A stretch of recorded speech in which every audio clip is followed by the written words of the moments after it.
Chicken ரெசிபிமா. இங்கே பாருங்கள், chicken 1/2 kilo எடுத்திருக்கேன். இப்போ ஒரு வானில் எண்ணெய் விட்டுக்கோங்க. அதில் பட்டை, கிராம்பு, ஏலக்காய் எல்லாம் போட்டு வதக்கிக்கோங்க.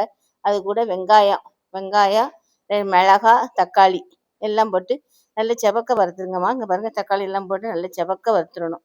நல்லா செவக்க வறுத்தா தான் டேஸ்ட்டு. அது கூட இஞ்சி பூண்டு பேஸ்ட்டு போட்டுக்கோங்க. இஞ்சி பூண்டு பேஸ்ட்டு போட்டு நல்லா கிளறிக்கோங்கம்மா. நல்லா கிளறதுக்கப்புறம் நறுக்கி வச்சுருக்கேன் சிக்கனுக்கு நல்லா அதையும் நல்லா போட்டு நல்லா கிளறுங்கம்மா. அதுக்கப்புறம் உப்பு போட்டு விட்டுக்கோங்க, தேவைக்கேற்ப உப்பு. அதுக்கடுத்து மசால் போடணுமா. கொஞ்சம் மஞ்சப்பொடி, 1 ஸ்பூன் வத்தப்பொடி, 2 மல்லிப்பொடி எல்லாம் போட்டு நல்லா கிளறி விட்டுக்கோங்கம்மா. இங்கே பாருங்கள், நல்லா ஒன்று போல் கிளறியாச்சு. கிளறி கொஞ்சம் தண்ணியை விட்டு மூடி வச்சுக்கோங்கம்மா. நல்லா மூடி வச்ச பிறகு பொடி புளிம்மா, கொஞ்சம் பொடி புளியும் உரித்து மையாக அரைச்சி வச்சுருக்கேன். அதையும் அதில் சேர்த்து தட்டிடுங்கம்மா. தட்டினீங்க கொஞ்சம் கிரேவி நல்லா கூட கொஞ்சம் கட்டியாகும். இங்கே பாருங்கள், நல்லா கட்டியாகும். அதையும் நல்லா மூடி வச்சுருங்க.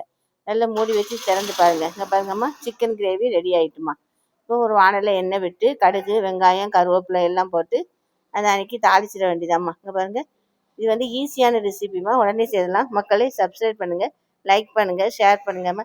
வாங்கம்மா சாப்பிட்லாம். சிக்கன்